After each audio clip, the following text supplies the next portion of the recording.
Hey, you all, welcome back. Y'all already know what it is. You see the title of this video. This is Real Housewives of Atlanta, RHOA, season 13, episode 15. Let's get into it, you all. We are in New Orleans. Shout out to Sissy Novi, R.I.P. Messy Mind, and Magnolia Show. Hey, we up in New Orleans, and y'all, they are about to have them a good time. But let me point out, Drew did all this bragging and bragging about how Ralph rented them a private plane, and baby, they were packed like a can of sardines. I said, God damn, Drew, you couldn't go up to the next size? Like literally, I don't know if you guys paid any attention, but Porsha was literally in the back turning like this. She had to turn her whole body. And what did Kenya say, baby? They got a 2-for-1. Drew and Ralph, I ain't mad at the Groupon. You better save your coin while you can, because them Real Housewives of Atlanta checks had not come in yet. So believe me, I feel it. Ain't nothing wrong with it. You did a little bit of something, but you didn't do a lot of bit of something. I see that there's already going to be constant comparisons to Kenya's girls trip versus Drew's. Everybody keeps saying, oh, Drew's trip is already so much better. Listen, I think many of us can agree that Kenya's trip wasn't the best. You had crab cakes, didn't offer nobody else. I think we all can agree you had your shady moments on that trip, Kenya. But here's the thing. What the hell was y'all supposed to do in Charleston anyway?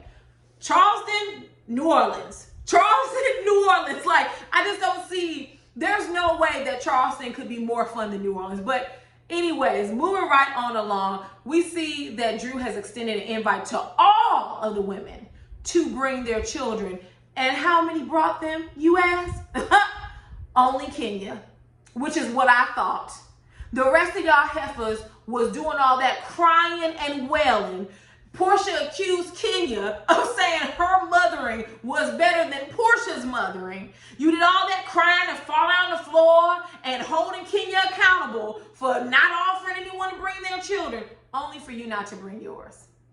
Which sounds about right. And Porsha says, I was never going to bring PJ. I just wanted the invite extended. So you made a big deal over nothing. I'm telling you, that Porsha boils my blood every single time. They get from the plane to Sprinter Van. And this is odd to me, and we'll talk about it more when we get to the dinner after their bike tour. But Toya preemptively announces that she's not going to drink during this trip. And I have a theory. My theory is that due to her behavior at Fallon's party, the production told her basically like, girl, you can call it a wrap. You're not drinking on this trip. All right, you are already a cast member B. We don't need no more liabilities. Like you are not going to drink, at least on camera, at this trip. Drew then also throws in there that her and Toya went to church. Once again, it was out of context to me, but we'll elaborate more once we get to the dinner.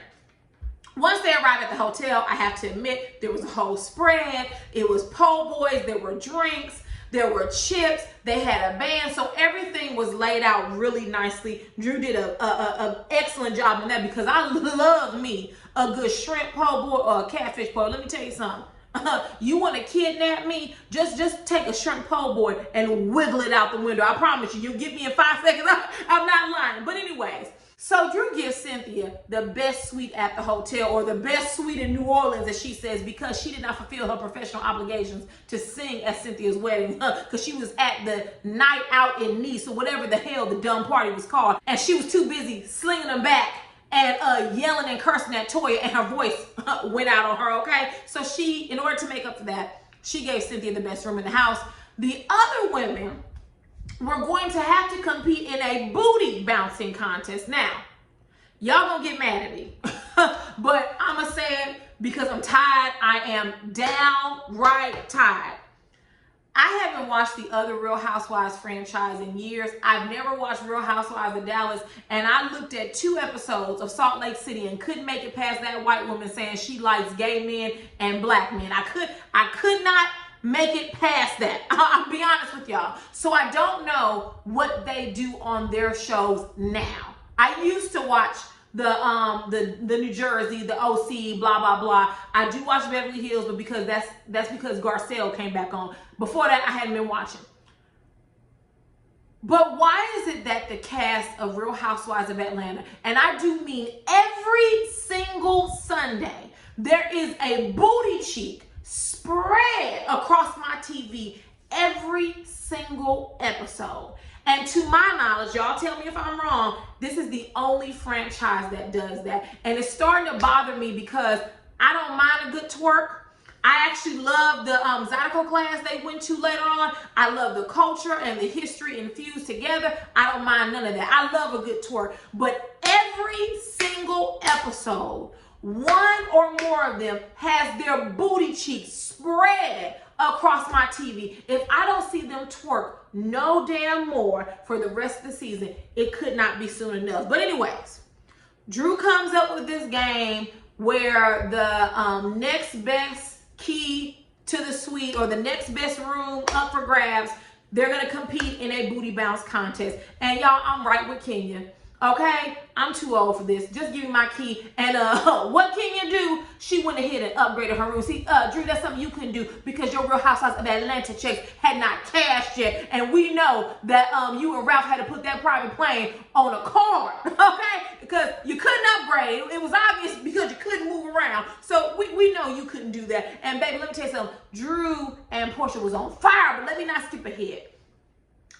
I wouldn't have done it either. I'm not going to booty bounce. My daughter is right here. I'm not doing that. Just give me a key and I'll go and upgrade my room. Kenya did the right thing because had she did it, Porsha and crew would have had something to say. And like, I was on Twitter and so many people was like, Kenya's a Debbie Downer. She leave her at home next time. Was this near 50-year-old woman supposed to bend over and flap her cheeks in the wind just to get a key to a suite? In real life, would y'all do that? Because I wouldn't. I'm telling you now, if my friend said, we're going to twerk for a key, I'm not doing that. I'm sorry. And if you don't give me my key, I'm just going to call my husband. He's going to pay me for another hotel room, and that's what we're going to do. Like, I'm not doing it. I'm sorry. Call me Debbie Downer. I'm not doing it. We're not 20. We're not 19. We're not 25. We're not even 29. Hell, a lot of women ain't even 30. I'm not doing it. And that doesn't make me a Debbie Downer. Why is it to have fun? The only way this group can have fun is having sex with Bolo and doing like this with their cheeks all day. I'm over it. I'm over it. I'm over it. But anyways, all the women, I think Porsha won the twerking contest, obviously, and they all get settled in their hotel rooms. Moving on. After the ladies get settled in the hotel room, they are going on a bike ride tour with you all. That sounds fun as hell. Me and Mr. Contrary used to ride bikes in the park almost every weekend when we lived back home. And let me tell you something, that was so fun. And it really looked fun. But something I want to point out to y'all before we get to the bike ride tour. What's wrong with Drew's outfit? That sparkly outfit she had on. And I know we're not supposed to be denigrating women, but y'all, Drew is shaped like SpongeBob. And I bring that up to say this. Drew is trying her hardest to be a mirror image of Porsha. I don't know if she aspires to be like Porsha. I don't know if in her mind she wishes to be as free and as open as her or to look like her. But I could almost bet money.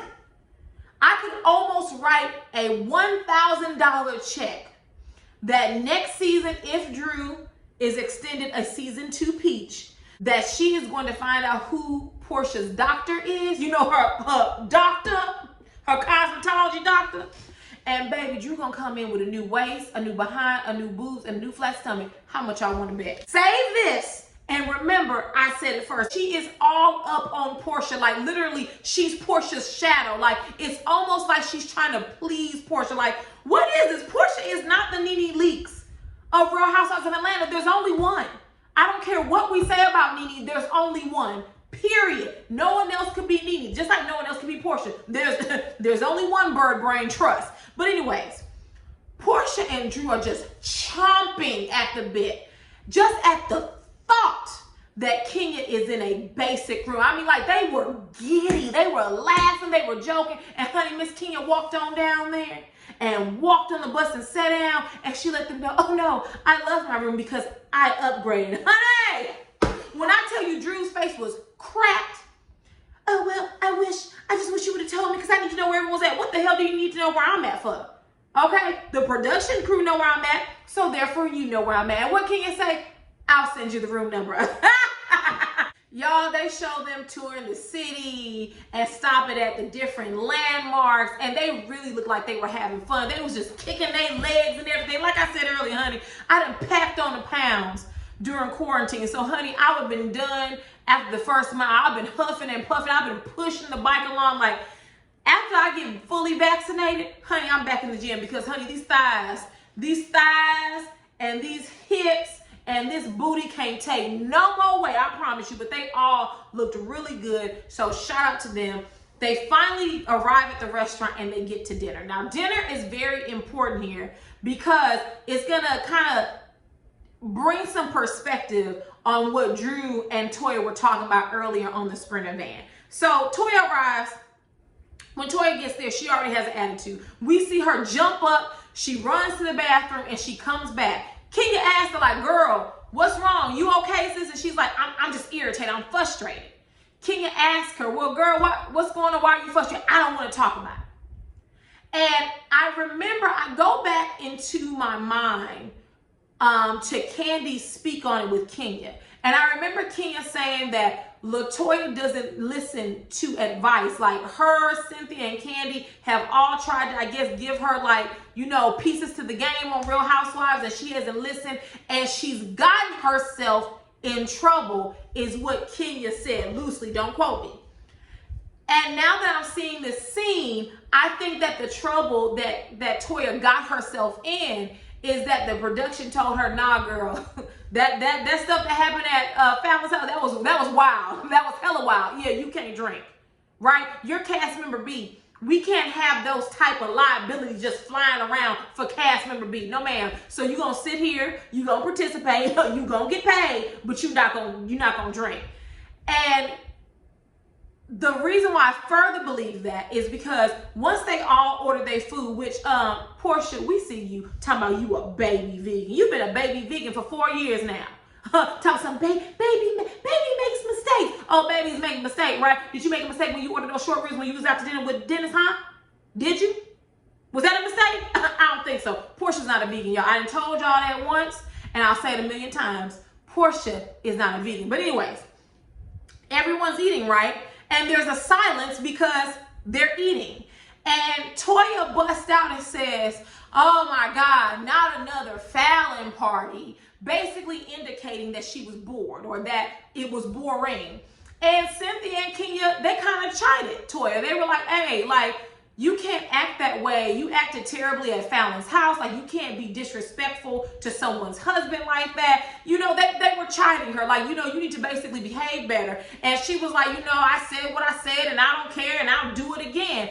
Drew interjects and says, so why aren't you drinking? And I felt like at that moment, it was a cue, right? She was kind of breaking the fourth wall. Like, you want to be proud about your behavior at Fallon. How about you tell the whole Atlanta? How about you tell the whole world? Shout out to Marlo. How about you tell the whole world why you can't drink, right? And for me, I could be wrong. My theory is just that the production was like, nah, you're not drinking because of that stuff at Fallon's house. And I think that's what Drew was doing. She was putting her on blast. Kenya stated later on she felt Drew was bullying her. I wouldn't use the term bullying. I would say she was trying to put her on blast. Like, girl, you acting this big and bad at the table, but tell us why you can't drink again, girl. Oh, all right. But Drew then goes on to say that after the night out in Nice, or whatever that dumbass party was called, that Toya was really drunk. And her driver, Danny, offered to take her home. And while she was riding with him, like, he basically took the time to minister to her and basically like, you know, you need to stop drinking. Toya was crying. She was saying that she was going to detox, that she was going to stop drinking, that she was going to start eating right. And she even went to church with Danny, who goes to the same church as Drew, right? So that's when earlier Drew was like, oh yeah, we went to church together. They didn't really go to church together. They went to church and saw each other because that's Drew's, I guess that's her home church. And he introduced her to some type of prophet. I don't know what prophet she said. I was like, oh, okay. You know, no shade, but when people start talking about profits and stuff, I be like, it makes me think of BET late night. Y'all know what I'm talking about. They be selling holy water, Dasani bottle. Girl, I ain't got time for. I'm not saying that there aren't prophets out there. I'm sure there are. But honey, ain't no prophets going to Drew and Ralph church. I tell you that much. So then, as Drew is badgering Toya, Toya breaks out, I don't feel like it, bitch. I don't feel like it. I was like, Toya's a troll. Like, literally, Toya is a professional troll. That's all she is. And I don't know why Drew was sitting there looking stupid. And I don't know why Porsha, are you calling her? Are you calling her a bitch? Girl, yeah, what you gonna do about it, Porsha? you gonna slam somebody on top of the head like your friend Monique did? Girl, bye. You know better. You don't want to lose that that peach, okay? What did he say? Bloop, bloop. Now, to wrap up this scene,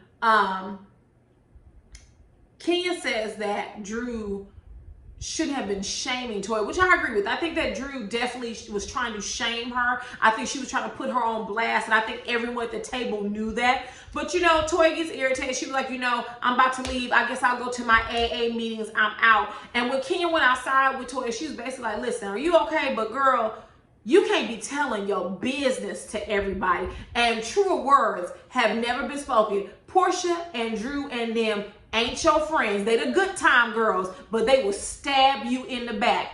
Ask Shamia. Moving on. Next, we get to the hotel Nightcap. Like, we see Kenya and Cynthia in the room together, and they're basically talking about dinner. And Kenya says that Drew was bullying Toya, which I don't think she was bullying her, but she was definitely trying to put her on blast. Like, girl, I don't care how many churches you go to. I don't care how much y'all pray together. I don't care if you cried on her driver's lap. Drew is not a friend to you. And Cynthia even says that Drew was like a dog with a bone. Like, basically, she just would not let it go. So, me thinks that scene was a lot longer than what it was. There were some things cut out, and I can't wait to hear what it was because, like, you could tell that Drew was coming for Toya.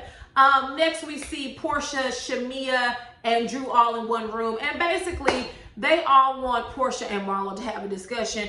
Y'all, Porsha thinks that she is Nene. She really believes that she's the next best thing to Housewives, and she's not. When you look at it, besides Bolo Gate, what other storyline does Porsha have this season? And it's no shade because all of them take turns having a boring storyline. Also, this season is boring because we were in the middle of a panorama. Okay, we still in a panorama. Okay, so I get it. This season isn't as entertaining. You may not have as much to your storyline because of everything going on in the world. But honestly, what else Porsha has?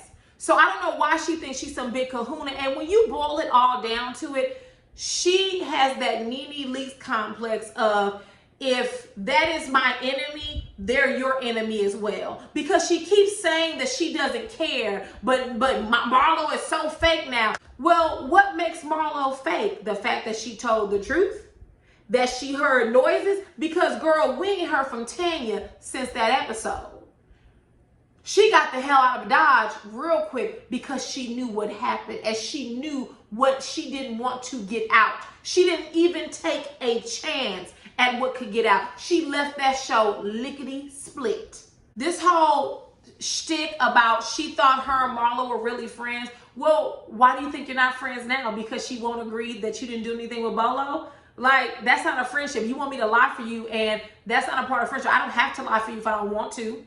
And besides, her and Marlo ain't that good of friends. I mean, you and Shamia are best friends, right? So what's the issue? Moving on. We get to day 2, and this is a random day. So apparently Drew says she has one big meeting, and then she also has an interview with iHeartRadio. Now, serious question. I literally wrote this down on my notes. Why were they interviewing Drew? What has she done at that time that required her to be interviewed? Like, and why did Cynthia go with her? Like, I don't know. Y'all tell me, because I really don't know. I don't know about Real Housewives of Atlanta, but I know Love and Hip Hop was good for faking an interview. Pretend like someone was on the radio getting interviewed. Honey, the whole thing, where it was all a lie. Shout out to Carly Red. So I don't know what they were interviewing her for, but good luck with the supposed big meeting, Drew. I hope it has to do with your hair and your makeup and your stylist, because all of them need to be fired expeditiously. Okay? So we learned that the rest of the women are not going to join her for the interview, but they're going to go to a Zydeco class where it's a mix of line dancing and twerking, aka what the instructor called it, shaking, down in New Orleans. So I like that scene. They were having fun. This twerking I can handle because it was in context to the culture of New Orleans. So I really enjoyed that. But sidebar, Candy literally did a 1-2 step and decided to sit out. I don't know if she had an attitude, but she did not look pleased. I know Candy cannot dance, but you tell him you can just sit there and go, hey, you could just shake your shoulders or something. You know, you could just wiggle it around. She just literally was on the side with her hands on her waist, just looking like a Grinch. Like, anybody got time for that, Candy? Miss Candy Coated Nights. You telling me you can't even shake one cheek? Girl, bye. After the class ends, Marlo decides, well, not Marlo, Porsha decides to pour Marlo to the side and talk to her about the whole situation. I'm not gonna spend a lot of time on this, you all. I'm gonna give you my thoughts and my theory, and we gonna get on out of here. Porsha wants to be the next Nene Leakes. The way she is handling this entire situation is very Nene Leakes-ish, right? I'm telling you, you can't be friends with Kenya, but then I'm telling you, I don't care that you're friends with Kenya. It can't be both. You absolutely do care, and you don't want her to be friends with Kenya. And here's the thing. I said this in one of my previous videos. I think that there was some type of pact to ice out Kenya. Don't know what the details are, really don't care. And when Marlo came walking down in Charleston with Kenya arm in arm that last night at the seafood boil, Porsha was already pissed because Kenya had uncovered her and Tanya's secret, right? But then she was pissed because, oh, you friends with her? Like, literally, her eyes, Porsha's eyes followed Marlo down the steps and to when she sat down. And she proceeded to lock in on her with her eyes. What was all that about? If you don't care that she's friends with Kenya, then why are you pissed about it?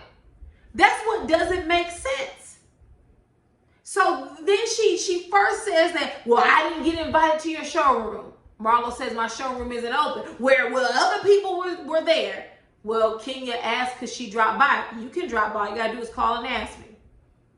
Then she skipped to the next issue. Then she skipped to the next issue. She was moving the chess piece around the board, literally right in front of our eyes. Just say you don't want her to be friends with Kenya and move on, because all of this shucking and jiving and making up these different scenarios, girl, you don't give a damn about Marlo's showroom. You don't care, because if you did, you would, like she said, pick up the phone. Hey, girl, can I stop by? Can I send flowers? Can I support? What can I do to support you? But you didn't do that. And to be honest, neither of them have called the other because they both feel guilty. Marlo feels guilty for being a friend to Kenya, and Porsha doesn't want Marlo to be a friend to Kenya. So listen, I don't really have much energy for that. Porsha is trying to control Marlo, and I was very surprised that Marlo allowed Porsha to say that she was being manipulated. Marlo, back in the day, would have chopped and screwed Porsha. I don't know why Marlo didn't do it this time, but I really do think, or at least my theory is that there was a pact, and that's why that whole conversation was in circles. Because even how Marlo came in on the bus, her and Porsha, you know, well, let me back up. Marlo asked Porsha, you know, is what Kenya is saying about Bolo Gate, is that true? And I don't know why Marlo asked that, because you heard the same things that Kenya heard. You heard the same things that Candy heard, and you said you did on camera. So why are you now asking Porsha that? And that to me did give fake vibes, because in one scene you're laughing and kikiing with Kenya, saying that you heard the same thing, and then in this scene you're asking her, was this true? You know it's true. You know it's true, Marlo. So I don't know why you asked her that, and I really don't care. But even when Marlo got on the Sprinter van, she was very irritated. And Kenya picked up on it like, girl, what's wrong with you? Nothing. It was just a hard conversation. I just need 2 drinks. I thought y'all squashed it before y'all left the room. So all of that seemed really odd to me. All in all, it was a pretty good episode. They are down into the New Orleans, so we're going to have some fun with this, you all. Hopefully, the season ends right after this trip, because my God, we can't take no more. And with that, you all, that's all I have. I don't have much more. Y'all get down in the comments. Y'all let me know how y'all felt about this episode. And I will see you all. I'm thinking about doing a live for Love and Marriage Huntsville, just because I got some questions. I'm not done with season 2. I literally just started season 2 like end of yesterday, early this morning. So I just got some questions. So I might go live a little bit later on this week, and we're going to talk about Love and Marriage Huntsville. But I'm doing it more so y'all can catch me up, because I need some background information if y'all don't mind. So I will see you all later. Bye, guys. Mwah. Bye.